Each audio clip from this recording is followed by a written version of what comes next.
बिस्मिल्लाहिर्रहमानिर्रहीम अस्सलाम वालेकुम व्यूअर्स। आज की इस वीडियो में हमने 10th क्लास फिज़िक्स आल बुक के एमसीक्यू सॉल्व करने हैं। हमने एमसीक्यू जो है सिर्फ और सिर्फ सॉल्व करने हैं, इनको एक्सप्लेन नहीं करना। जो है कि आपने वीडियो को मुकम्मल वाच करना है। इस वीडियो में जितनी भी एमसीक्यूज़ हैं इंतहाई इंपॉर्टेंट हैं। आपने जो है कि इन तमाम एमसीक्यूज़ को अच्छे से तैयार कर लेना है। इंशाल्लाह इसी एमसीक्यूज़ में से जो है कि आपको 80 से 90% पेपर में यही एमसीक्यूज़ आ जाएंगे। तो चलते हैं हम अपनी वीडियो की तरफ। तो सबसे पहले जो है कि हमारा चैप्टर नंबर 10 है। इसमें जो है सबसे पहले हमारा एमसीक्यू है, मुंतरजा झेल में से कौन सी एक मिसाल सिंपल हार्मोनिक मोशन को बयान करती है। तो इसका जो है कि अलिफ ऑप्शन ठीक है, सादा पेंडुलम की मोशन। नंबर 2 पे जो है कि अगर किसी पेंडुलम की गोली का मास 3 गुना कर दिया जाए तो इस पेंडुलम की मोशन का पीरियड कितना होगा। तो इसका जो है बी ऑप्शन ठीक है, कोई फ़र्क नहीं पड़ेगा। नंबर 3 पे जो है कि मुंतरजा झेल आलात में से कौन सा आला ट्रांसफोर्स और लॉन्गिट्यूडनल दोनों वेव्स को पैदा करने के लिए इस्तेमाल किया जा सकता है। तो इसका जो है कि जीम हेलिकल स्प्रिंग। इसमें जो है कि आपके पास बुक में जो है कि एक चेंज होगा, सलंकी का लफ्ज़ इस्तेमाल होगा, वो भी जो है कि ठीक है। नंबर 4 पे जो है कि वेव्स ट्रांसफ़र करती हैं। तो इसका जो है अलिफ ऑप्शन ठीक है, एनर्जी। नंबर 5 पे है मुंतजर झेल में से कौन सा तरीका एनर्जी को मुंतकिल करने के लिए इस्तेमाल होता है। तो इसका जो है कि डी ऑप्शन ठीक है, ये तमाम। नंबर 6 पे जो है कि वैक्यूम में तमाम इलेक्ट्रोमैग्नेटिक वेव्स एक जैसी रखती हैं। तो इसका जो है अलिफ ऑप्शन ठीक है, स्पीड। एक बड़ा रिपल टैंक एक वाइब्रेटर के साथ 30 हर्ट्ज़ की फ्रीक्वेंसी पर 50 सेंटीमीटर का फासला में 25 मुकम्मल वेव्स पैदा करता है। इस वेव की वेलोसिटी क्या होगी। तो ये जो है कि एमसीक्यू आपने जो है कि हम टीचर से लाजमी जो है कि हेल्प ले लेनी है, क्योंकि की बुक्स में जो है कि गलत है। अगर जो है कि इसे आप खुद से सॉल्व करेंगे तो इसका जो है कि डी ऑप्शन ठीक है, 1500 सेंटीमीटर पर सेकंड के। और जो है कि अगर की बुक में देखेंगे तो इसका जो है कि बी ऑप्शन ठीक है, 60 सेंटीमीटर पर सेकंड। तो दोनों में जो है कि मुझे डाउट है। आपने जो है टीचर से, किसी ना किसी टीचर से जो है कि लाजमी इन एमसीक्यूज़ के लिए जो है कि हेल्प लेनी है। जो एमसीक्यूज़ मैं इसमें बताऊँगा जो है कि की बुक्स में इनका जो है कि आंसर गलत है, तो आपने जो है कि लाजमी किसी टीचर से गाइडलाइन ले लेनी है। नंबर 8 में जो है कि मुंतजर झेल में से वेव की कौन सी खसूसियात दूसरी खसूसियात पर मुनहसर नहीं होती। तो इसका जो है सी ऑप्शन ठीक है, एम्पलीट्यूड। नंबर 9 पे जो हमारा एमसीक्यूज़ है, एक वेव की वेलोसिटी फ्रिक्वेंसी और वेवलेंथ के दरमियान ताल्लुक है। तो इसका जो है बी ऑप्शन ठीक है, F lambda is equal to V के। इसे इस तरह भी पढ़ा जा सकता है, V is equal to F lambda के। उसके बाद जो है हम चैप्टर नंबर 11 की तरफ आते हैं। इसमें पहला एमसीक्यू है, लॉन्गिट्यूडनल वेव्स की मिसाल है। तो इसका जो है अलिफ ऑप्शन ठीक है, साउंड वेव्स। नंबर 2 पे जो है कि साउंड पैदा होने वाले जिस्म से आप तक कैसे पहुंचती हैं। तो इसका जो है अलिफ ऑप्शन ठीक है, हवा के दबाव में तब्दीली की वजह से। नंबर 3 पे है साउंड एनर्जी की कौन सी किस्म है। तो इसका जो है बी ऑप्शन ठीक है, मैकेनिकल। नंबर 4 में है खिलाबाज खिला में एक दूसरे से बातचीत करने के लिए रेडियो का इस्तेमाल करते हैं, क्योंकि। नंबर सी इसका जो है ठीक है, साउंड वेव्स खला में सफ़र नहीं करती। नंबर 5 पे है साउंड की लाउडनेस का ज़्यादातर इन्हिसार किस पर होता है। तो इसका जो है डी ऑप्शन ठीक है, एम्पलीट्यूड। नंबर 6 पे जो है कि एक आम आदमी के लिए काबिल समात साउंड की फ्रिक्वेंसी की हदूद है। तो इसका जो है बी ऑप्शन ठीक है, 20 हर्ट्ज़ से लेके 20 किलो हर्ट्ज़ तक। नंबर 7 पे जो है कि जब साउंड वेव की फ्रिक्वेंसी बढ़ जाए तो मुंतजर झेल में से कौन सी मकदार कम होगी। तो इसका जो है जी ऑप्शन ठीक है, सिर्फ 1 और 2। उसके बाद जो चैप्टर नंबर 12 की तरफ हम आते हैं। इसका पहला एमसीक्यू है, रोशनी की रिफ्लेक्शन के दौरान मुंतजर झेल में से कौन सी मकदार तब्दील नहीं होती। इसका जो है जी ऑप्शन ठीक है, इसकी फ्रिक्वेंसी। नंबर 2 पे जो है कि एक कन्वर्जिंग मिरर का रेडार्स 20 सेंटीमीटर है। ये मिरर जो है 30 सेंटीमीटर के फासले पर एक रियल इमेज बनाता है। जिस्म का फासला क्या होगा। तो इसके जो है कि सी ऑप्शन ठीक है, -15 सेंटीमीटर। नंबर 3 पे जो है कि एक जिस्म कनकेव मिरर के सेंटर ऑफ कर्वेचर पर पड़ा है। मिरर से बनने वाली इमेज की पोजीशन होगी। तो इसका जो है बी ऑप्शन ठीक है, सेंटर ऑफ कर्वेचर। नंबर 4 पे है एक जिस्म कन्वेक्स मिरर के सामने 14 सेंटीमीटर के फासले पर पड़ा है। इमेज मिरर के पीछे 5.8 सेंटीमीटर बनती है। मिरर का फोकल लेंथ क्या है। तो इसका जो है कि अलिफ ऑप्शन ठीक है, -4.1 सेंटीमीटर। लेकिन जो है कि अगर आप इसे खुद से सॉल्व करेंगे न्यूमेरिकल की तरह तो इसका जो ऑप्शन आएगा वो जीम आएगा, 9.9 सेंटीमीटर। इस एमसीक्यूज़ को भी जो है कि आपने किसी टीचर की हेल्प से लाजमी जो है कि हल करना है, क्योंकि अगर यही एमसीक्यूज़ पेपर में आ जाएगा, अगर आपको डाउट होगा तो आप जो है कि एक नंबर अपना खो देंगे। इसलिए जो है आप इसे लाजमी अपने टीचर से हेल्प लें इसकी। नंबर 5 पे जो है कि इंडेक्स ऑफ रिफ्रैक्शन का इन्हिसार किस पर होता है। तो इसका जो है बी ऑप्शन ठीक है, रोशनी की स्पीड पर। नंबर 6 पे है कनकेव लेंस की स्क्रीन पर किस किस्म का इमेज बनाता है। इसका भी जो है कि जो है कि अगर आप जो है बुक में देखें तो इसका ऑप्शन जो है कि अलिफ ठीक है, उल्टी और रियल। जो है की बुक में जो है कि गलत लगा हुआ है, डी ऑप्शन जो है कि इसका गलत है। इसका जो है अलिफ ऑप्शन ठीक है, उल्टी और रियल। नंबर 7 पे जो है कि इंसानी आँख का कन्वर्जिंग लेंस दूर के जिस्म की किस किस्म का इमेज बनाता है, तो इसका बे ऑप्शन ठीक है, रियल, उल्टी और बहुत छोटी। नंबर 8 पे है कैमरे में जो इमेज बनती है वो होती है, तो इसका जो है अलिफ ऑप्शन ठीक है, रियल, उल्टी और बहुत छोटी। नंबर 9 पे जो है कि अगर गिलास से रोशनी की रे हवा की सतह से इस तरह टकराए कि इसका इंसिडेंट एंगल क्रिटिकल एंगल से बड़ा हो तो रे होगी। इसका बी ऑप्शन ठीक है, सिर्फ रिफ्लेक्ट होगी।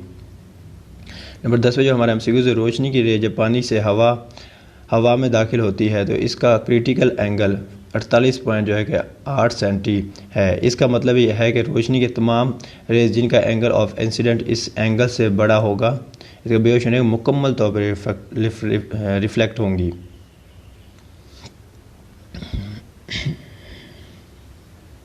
नंबर 12 पे जो ये 12 वाला हम जो सॉरी कर चुके हैं। नंबर 13 पे जो हमारा चैप्टर है इलेक्ट्रोस्टैटिक्स, एक पॉजिटिव इलेक्ट्रिक चार्ज दूसरे को जो है कि बी ऑप्शन ठीक है, पॉजिटिव चार्ज को दफ़ा करता है। नंबर 2 पे जो है कि एक जिस्म को दूसरे जिस्म पर रगड़ने से इस पर बहुत ज़्यादा नेगेटिव चार्ज आ जाता है क्योंकि वो दूसरा जिस्म है, तो इसका जो है सी ऑप्शन ठीक है, पॉजिटिव तौर पर चार्ज।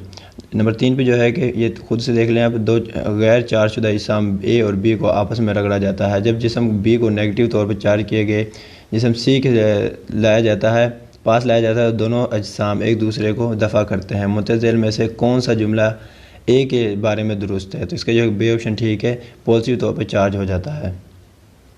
नंबर 4 पे जब आप एक प्लास्टिक के सुराख को अपने बालों में बार रगड़ने के बाद कागज़ के छोटे छोटे टुकड़ों के पास लेकर जाते हैं तो कागज़ के टुकड़ों की तरफ कशिश करते होते हैं, इस मुशाहदे से आपका क्या नतीजा निकलता है, तो इसका जो है कि अलिफ ऑप्शन ठीक है, सुलाख और कागज़ पर मुख्तलिफ़ किस्म का चार्ज। ये जो है कि आप खुद से भी एक्सपेरिमेंट कर सकते हैं। नंबर 5 पे जो है कॉलम के कानून के मुताबिक अगर दो मुखालिफ चार्जेस के दरमियान फासला को बढ़ाया जाए तो इनके दरमियान कशी की फ़ोर्स पर क्या असर पड़ेगा, तो इसका बी ऑप्शन ठीक है, कम हो जाती है। नंबर 6 पे जो है कॉलम का कानून किन चार्ज के लिए मौजू है, तो इसका जो है कि सी ऑप्शन ठीक है, साकन पॉइंट के लिए। एक पॉजिटिव और नेगेटिव चार्ज की इब्तदाई तौर पर 4 सेंटीमीटर के फासले पर रखा गया है। जब ये फासला 1 सेंटीमीटर हो तो इनके दरमियान फोर्स पर क्या असर पड़ेगा, तो ये भी जो है कि अगर आप जो है की बुक में देखेंगे तो इसका जो है बी ऑप्शन ठीक है, पहले से 4 गुना ज़्यादा हो जाएगा। लेकिन अगर इसे सॉल्व करेंगे तो इसका जो है डी ऑप्शन आएगा, पहले से 16 गुना ज़्यादा होगी। इसे भी जो है कि आपने किसी टीचर की हेल्प से जो है सॉल्व कर लेना है। नंबर 8 पे जो है कि एक 10 सी के चार्ज को एक जगह से दूसरी जगह ले जाने के लिए 5 जूल वर्क करना पड़ता है। इन दोनों मुकामात के दरमियान पोटेंशियल डिफरेंस होगा, तो इसका जो है कि अलिफ ऑप्शन ठीक है, 0.5 वी के। नंबर 2 पे है जो चार्ज सीनियर्स को 2 mm के फासले पर रखा गया, मुंतज़र में से किस इंतखाब के लिए सबसे ज़्यादा कशी की फ़ोर्स होगी, तो इसके जो है कि डी ऑप्शन ठीक है, -2Q और जो है कि +2Q। 10 पे जो है कि इलेक्ट्रिक फील्ड लाइंस हमेशा एक दूसरे को अबूर नहीं कर सकती, इसका जो है बी ऑप्शन ठीक है। 11 पे है कैपेसिटेंस की तारीफ़ इस तरह की जाती है Q/V के, इसका बी ऑप्शन ठीक है। नंबर 14 पे हमारा जो है कि चैप्टर है करंट इलेक्ट्रिसिटी, कंडक्टर में इलेक्ट्रिक भाव की वजह है, तो इसका जो है डी ऑप्शन ठीक है, आज़ाद इलेक्ट्रॉन्स। एक 6 ओम के रेजिस्टेंस में से जब 6 एम्पियर का करंट गुजरे तो वोल्टेज होगा, इसका जो है कि जी में ऑप्शन ठीक है, 18 वोल्टेज। नंबर 3 पे है सीरीज़ तरीके से जोड़े गए बल्बों की तादाद में इजाफा करने से इनकी रोशनी की शिद्दत पर क्या फ़र्क पड़ता है, तो इसका जो है जी में ऑप्शन ठीक है, कोई फ़र्क नहीं पड़ता। घरेलू अप्लाइंसेस को वोल्टी के ज़रिए 7 पैरेलल तरीके से क्यों जोड़ा जाता है, इसका जो है कि जी में ऑप्शन ठीक है, हर अप्लाइंसेस को पावर सोर्स जितना वोल्टेज देने के लिए। नंबर 5 पे जो है कि इलेक्ट्रिक पोटेंशियल जो है कि EMF, इसका जो है बी ऑप्शन ठीक है, 2 मुख्तलिफ मकदारें हैं। नंबर 6 पे जब हम एक सादा सर्किट में वोल्टेज को दुगना कर देते हैं तो कौन सी मकदार दुगना हो जाती है, तो इसका जो है डी ऑप्शन ठीक है, अलिफ और बे दोनों, यानी जो है करंट और पावर। नंबर 7 पे जो है अगर हम एक सर्किट में रेजिस्टेंस को कांस्टेंट रखते हुए करंट और वोल्टेज दोनों को दुगना कर दें तो पावर दुगना हो जाएगी, इसका जो है सी ऑप्शन ठीक है। 12 वोल्ट के सोर्स से जोड़े गए एक लैंप की पावर की शरह क्या होगी जबकि इसमें जो है 2.5 A करंट बह रहा है, तो इसका जो है सी ऑप्शन ठीक है, जो है कि 30 वोल्ट।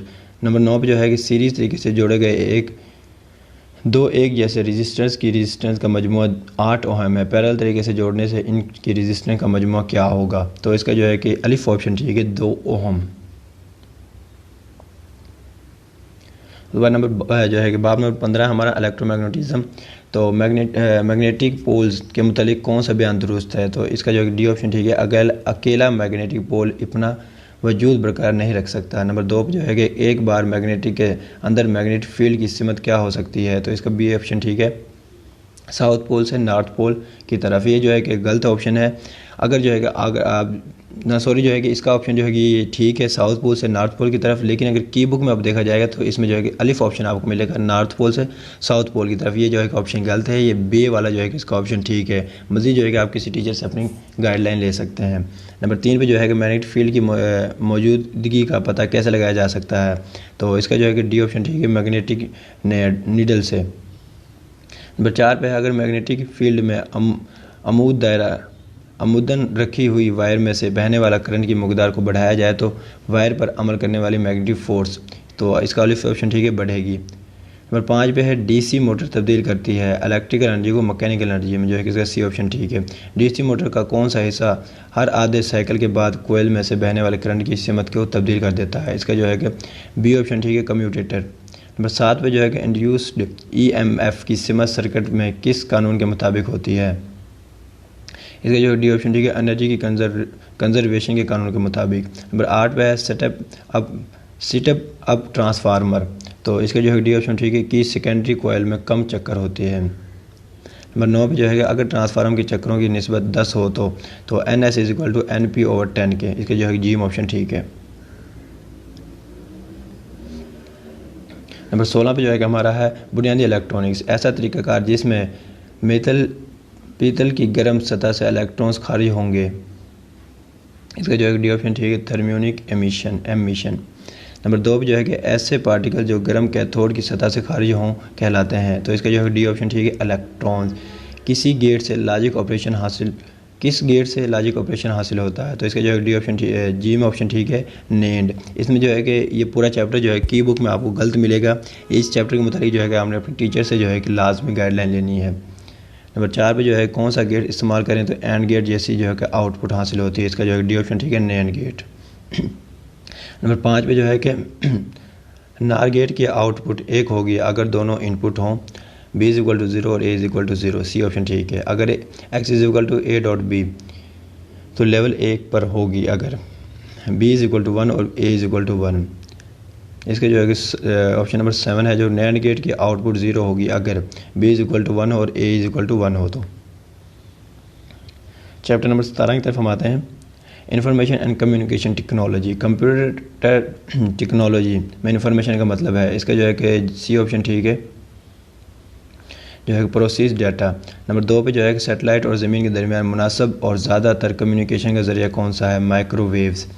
इसका जो है कि अलिफ ऑप्शन ठीक है। नंबर 3 पे जो है कंप्यूटर का बुनियादी ऑपरेशन है अलिफ और जीम दोनों। ये जो है कि की बुक में आपको जो है कि लॉजिक ऑपरेशन मिलेगा। अगर पायलट वाले की बुक है तो आपके पास उसमें जो है कि इसका सी ऑप्शन, लेकिन वो गलत है। इसका जो है डी ऑप्शन ठीक है, अलिफ और बेज दोनों, यानी जो है कि अर्थमेटिक ऑपरेशन और नॉन जो है कि लॉजिक ऑपरेशन, ये दोनों जो है कि इसके दुरुस्त ऑप्शन है। नंबर 4 पे जो है किसी भी कंप्यूटर सिस्टम का दिमाग CPU, इसका सी ऑप्शन ठीक है। कौन सा अमल प्रोसेसिंग नहीं है? तो इसका जो है कि जी ऑप्शन ठीक है, हिसाब किताब करना। तो इसमें जो है कि इसका भी जो है कि आपको ऑप्शन की बुक से गलत मिलेगा। इसकी भी जो है कि आपने अपने टीचर से हेल्प ले लेनी है। नंबर 6 पे है मुंतज़िल में से किस से आप हर तरह की इन्फॉर्मेशन हासिल कर सकते हैं? तो इसका जो है कि डी ऑप्शन ठीक है, इंटरनेट। ईमेल किसका शय का मुखफ़फ़ इंतहा इंपॉर्टेंट MCQ है। तो इसका जो है बी ऑप्शन ठीक है, इलेक्ट्रॉनिक मेल। इसके बाद नंबर 18 की तरफ हम आते हैं। हमारा जो है लास्ट चैप्टर है जो atomic and nuclear physics. Isotopes एक ही एलिमेंट के ऐसे एटम्स होते हैं जिनका मुख्तलिफ होता है एटॉमिक साइज़। अलिफ ऑप्शन इसका जो है ठीक है। नंबर 2 पे जो है कि यूरेनियम का एक आइसोटोप जो है कि 23892U है। इस आइसोटोप में न्यूट्रॉन्स की तादाद है। तो इसका जो है बी ऑप्शन ठीक है, 146। दर्जा रेडिएशन में किसी की पीनी ट्रेनिंग पावर ज़्यादा हो, इसका बी ऑप्शन ठीक है, गीमा रेज। जब एक एलिमेंट एक अल्फ़ा पार्टिकल खारिज करता है तो इसके एटॉमिक नंबर पर क्या असर पड़ेगा? तो इसका जो है कि जी ऑप्शन ठीक है, 2 कम हो जाएगा। नंबर 5 पे है एक मखसूस आइसोटोप का हाफ लाइफ 1 दिन है, 2 दिन गुजरने के बाद इस आइसोटोप की मकदार कितनी होगी। तो इसका जो है कि बी ऑप्शन ठीक है 1/4। नंबर 6 पे जब यूरेनियम 92 प्रोटॉन्स बीटा पार्टिकल खारिज करता है तो इसकी प्रोटॉन्स की तादाद कितनी होगी।